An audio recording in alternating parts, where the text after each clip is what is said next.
Well, again, happy Palm Sunday. Hosanna, there you go, yeah. The kids took all of the energy out of you, I got it.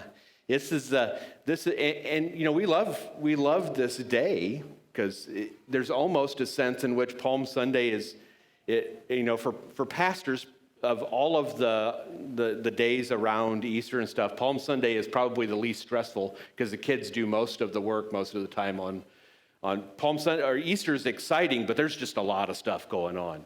But we love Palm Sunday. We love the excitement. We love the worship and the celebration. But we know that Palm Sunday is not just about waving palm branches and celebrating. It really is a turning point in this journey to the cross that we've been taking with Jesus. It's a moment where we really have to make a decision. Are we really ready to follow Jesus all the way? Because this road doesn't lead to immediate gratification and comfort. It leads to a cross. And for the past several weeks of Lent, we have been on this journey of surrender and trust and repentance and humility and sacrifice. Way back on Ash Wednesday, in that first Sunday of Lent, we were invited to just examine what it was that we've been carrying in our lives, burdens, sins, struggles, cares, but we just really knew that this was something God was calling us to lay down, and invited you to write those down on a little sheet of paper, and those sheets of paper are long gone.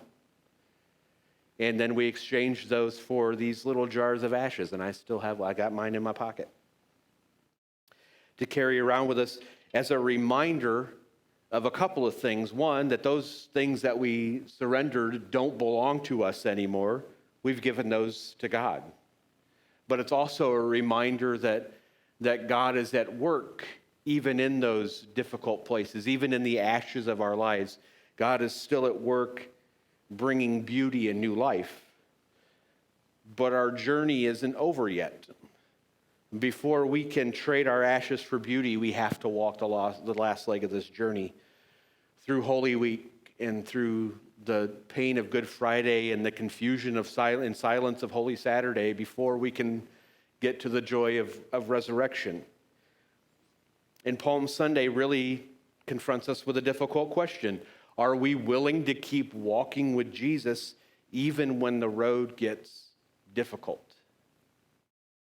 Because the truth is, it's easy to do all of this and praise Jesus when everything's going well.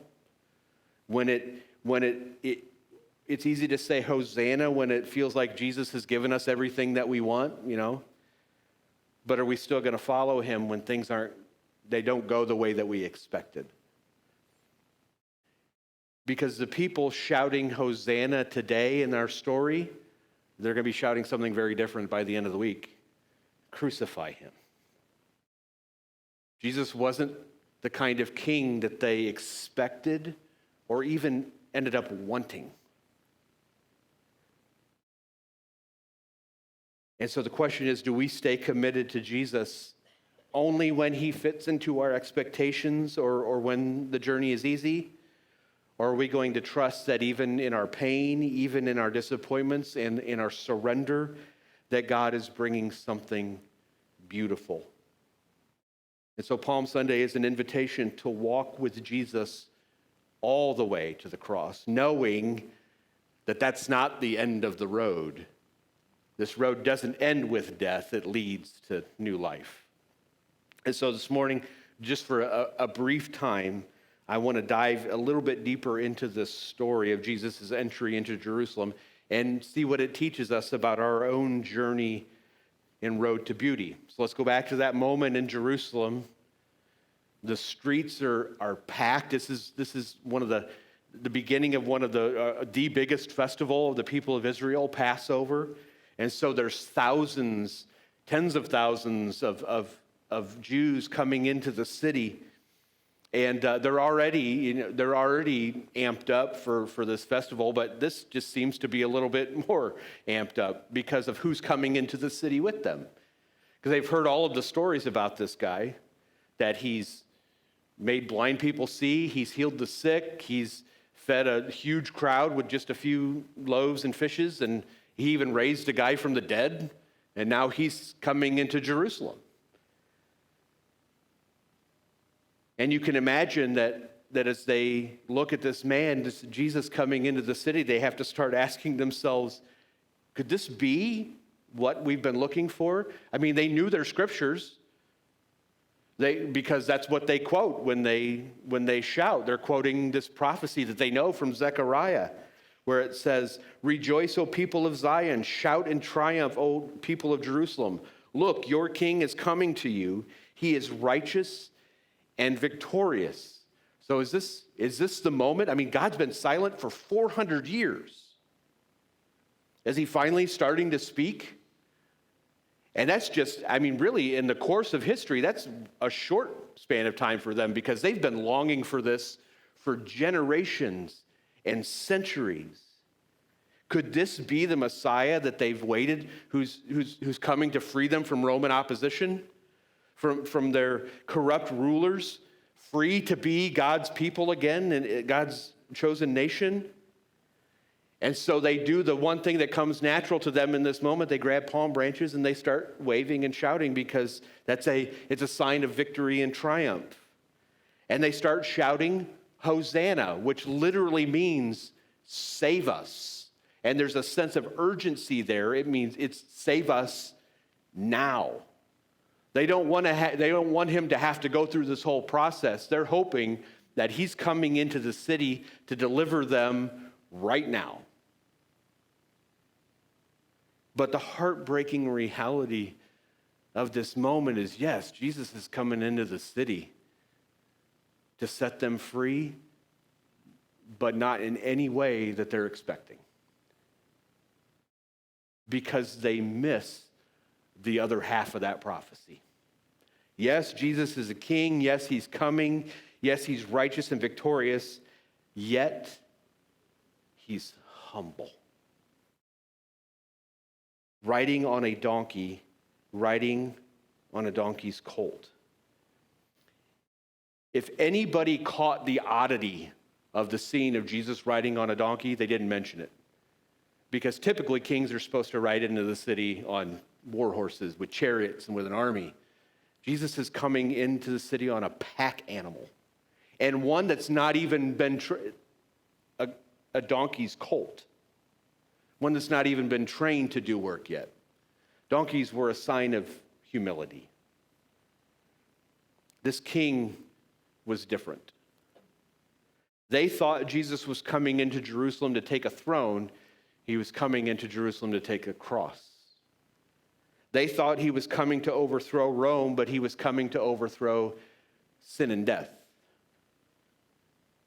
They expected a revolution, and they would get one, but it wouldn't be the revolution they were expecting. It would be a revolution of redemption. And because Jesus didn't fit into their expectations, those praises on Sunday are going to turn into anger by Friday. Why? Because Jesus wasn't the kind of king they wanted. He didn't march into Jerusalem with an army. He came in humility. He didn't go straight to Herod's palace. He went to the temple, and he didn't even go to the temple to worship or to offer sacrifices. He went to cleanse it. I don't know that I can tell you how bold a moment that was. That might have been the boldest act that Jesus ever did in his ministry, was cleansing the temple. He didn't come to set up a government. He came to set up the way to salvation. They had these misplaced expectations of Jesus, and when he didn't meet those expectations, they turned on him. Now, before we judge them too harshly, kind of like we do to the disciples every once in a while, we'll tell the stories of the disciples, and we're like, well, I would have never done that. Well, that's what Peter said. Let's just stop and ask ourselves, if we were in the same boat, where would we have been by the end of that week? How often do we have expectations of Jesus that aren't really reflective of who he really is? It's easy to worship Jesus when he's answering our prayers the way we want him to, when life is going well, when our finances are stable, when our relationships are strong, when we can see his hand working and it's working in ways that we can understand. But what about when the opposite happens, when things aren't going so well? And he's not answering our prayers the way that we'd like. When following Jesus means sacrifice instead of comfort, do we still worship him then, or are we like the crowd in Jerusalem? We start doubting, and then we start questioning, and then we kind of just pull away. Here's the truth of Palm Sunday. Jesus isn't a king who came to serve our personal agendas. He is the king who calls us to surrender our agenda to his. And sometimes that means the journey he calls us to is going to be harder than we expected. We have to walk through Good Friday to get to Easter Sunday. Sometimes we have to trust God in the dark before we get to see the light. Sometimes the beauty that we're waiting for has to be formed in the fire of surrender. That's what this journey has been about. When we surrendered those ashes to God on Ash Wednesday, we surrendered those things on Ash Wednesday and received our ashes, we were saying, Jesus, I trust you. And not just when it's easy, even when it's hard. And Palm Sunday challenges us to hold on to that trust, not to walk away when things don't go as we plan, not to demand that Jesus fit into our expectations, but to surrender to him fully, believing that his way is always better than ours. Because here's the good news. God's plan is always greater than our expectations. The people of Jerusalem wanted Jesus to bring a certain type of freedom, a political freedom. They wanted that he came to bring eternal salvation. They wanted, even if it was a temporary victory over Rome, they wanted Jesus to bring that. Jesus was coming to bring a permanent victory over sin and death. They wanted him to establish a throne on earth, and Jesus was bringing a kingdom that would never end. And today, he's still calling us to trust that his ways are higher than ours. So let me ask you, what expectations have you placed on Jesus? And this next question is difficult, and I want to encourage you to be honest with God because he knows the answer to this anyway. Have you ever been disappointed with God? Because he didn't do what you wanted him to do?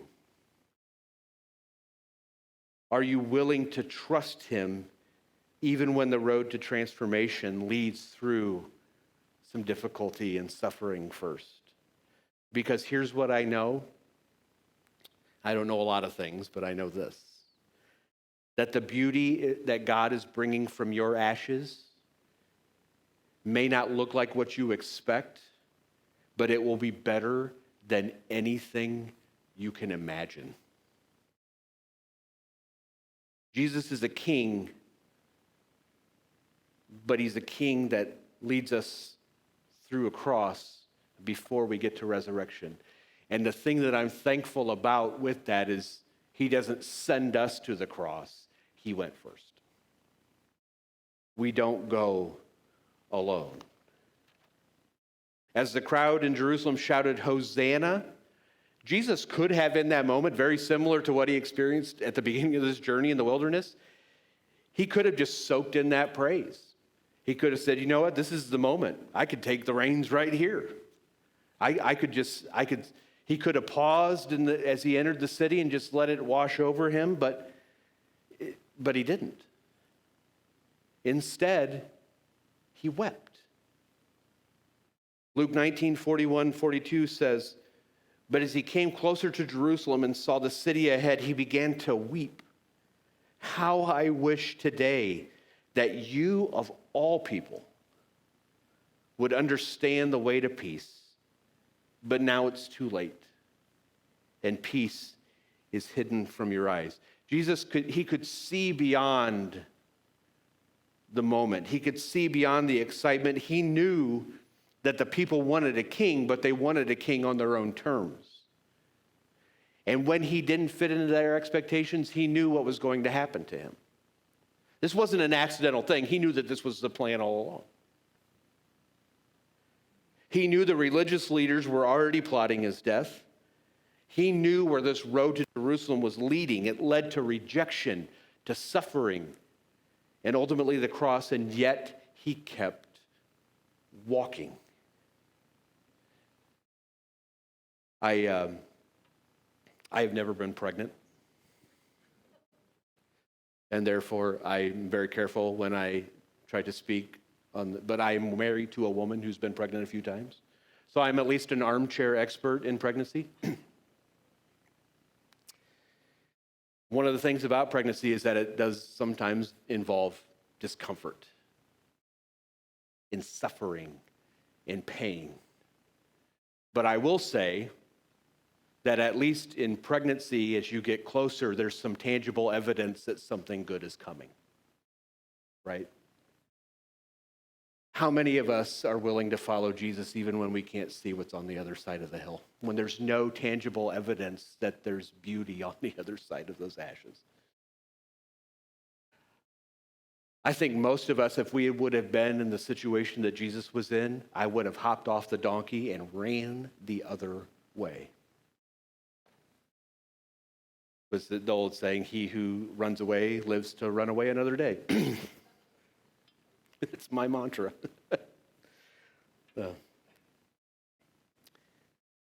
If we knew that suffering was at the end of the road, but couldn't see the tangible evidence that there was life on the other side of that, we would probably stop. If we knew that the very people who are praising us today would abandon us tomorrow, we would find a new set of friends. But Jesus didn't. He didn't turn around. He didn't avoid the pain. He embraced. I love the statement that takes place a little bit before this, that Jesus set himself resolutely toward Jerusalem. He wasn't going anywhere else. He knew where he had to go, because he knew that it was the only way to bring salvation. Jesus' willingness to walk this road is the ultimate picture of surrender. In the Garden of Gethsemane, just a few days later, we see him praying in agony, Father, he said, if you wish it, please take, can we relate to that? God, if this is your will, take this, but it must be your will, not mine. That's what true surrender looks like. It's saying, not my will, but yours be done, even when it feels like it's going to cost us everything. And this is where Palm Sunday meets us today, because many of us have surrendered things to God over the past few weeks. We've laid down burdens. We've laid down sins and struggles. We've surrendered our ashes, trusting that God is working even in our brokenness. But we know that has not been a one-time. We've had to make a daily decision to stay surrendered on this journey. Surrender isn't a one-time decision. It is a lifelong journey. And sometimes the road through that leads to pain before we get to see the results of the promise. It feels like we're being led towards suffering before victory. It feels like we're facing the cross before resurrection, because we are. Some of us are in that place right now. We've trusted God with our ashes, but we haven't seen. We're like, where's the beauty?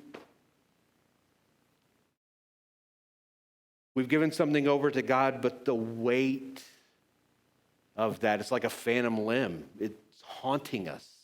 We still feel the weight of that. We're walking the road of transformation, but it is harder than we ever expected. Let me encourage you today. If there is anyone who has ever known the weight of that experience, it's Jesus. He knows what it's like to walk towards suffering, to feel the weight of sacrifice, loss, uncertainty. And he doesn't just call us to walk that road, he walks it with us.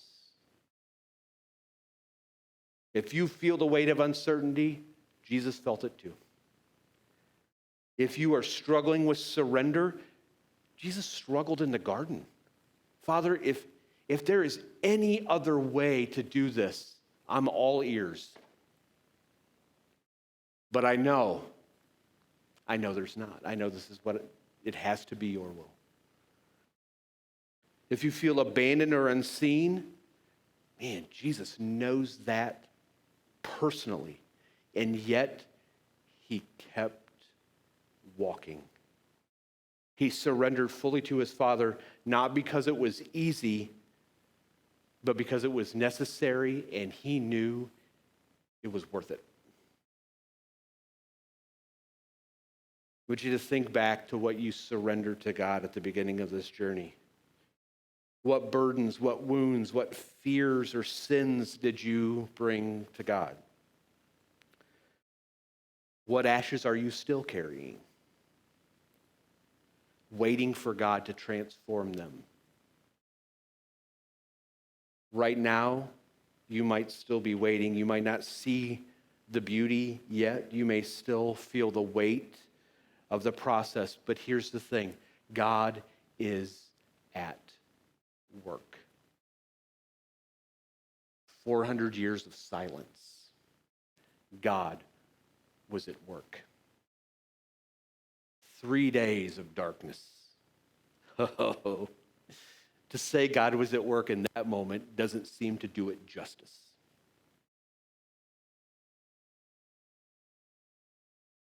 Even when we don't see it, he's moving. Even when we don't understand, he's restoring. Even when we don't feel, or even when we feel like we're in the darkness of Good Friday, he's preparing resurrection.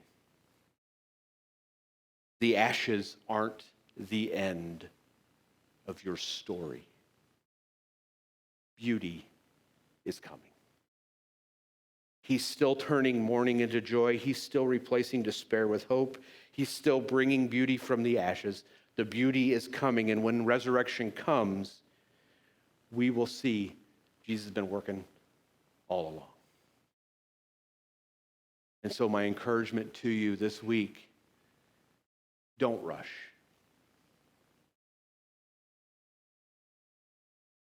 Don't be in a hurry. Those uncomfortable moments where we feel like I just got to fill this with some sort of distraction, press on with Jesus. Because the cross isn't the end of the story. Beauty, new life, resurrection is coming. Amen? Would you pray with me?